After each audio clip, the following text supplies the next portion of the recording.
Managing and prioritizing jobs in Bellwright can be a complex and tedious thing to do, especially if you've got more villagers. Now I've pretty much completed the game and I've got over 200 hours in the game, and this setup has worked really well for me. I've started a new and separate game to clearly illustrate to you how to do the job priorities, and I've got about 11 villagers now in this town, so this is going to really give you a good understanding of how to do the layout.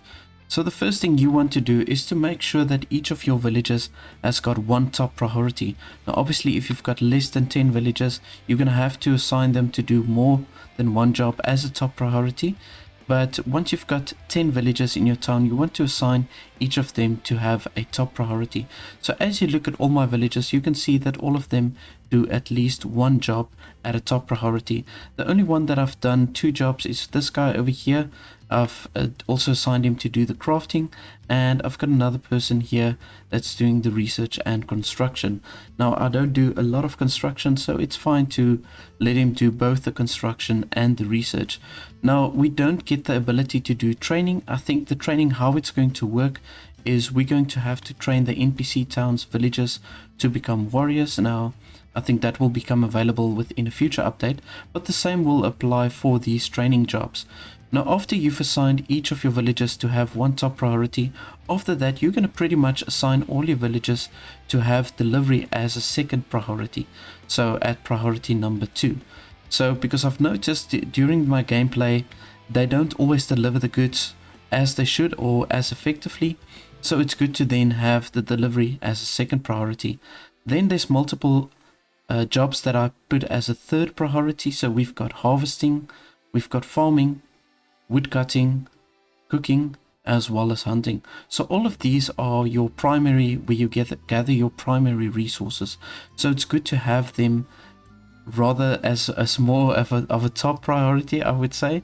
So I've got them after delivery, I've got them all as a third priority. Then as a fourth priority, we've got crafting and smelting.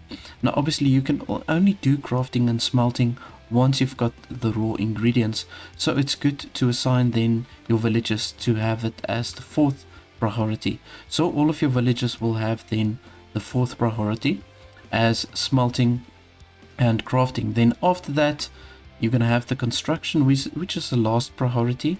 Really, it's not such a pressing matter unless you really want to get your town built up quickly, but it's really not the case.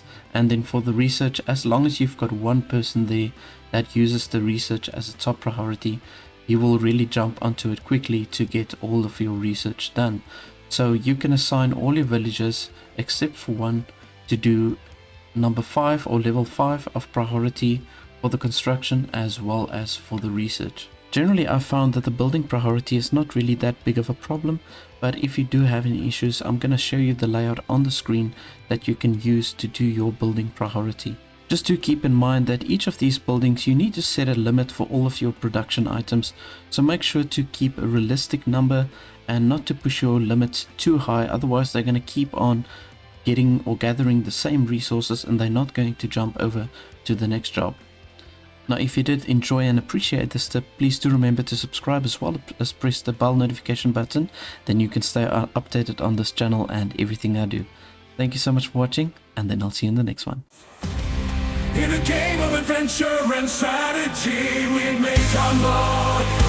Accidental gamer, building kingdoms from the dark. Together we rise, we conquer.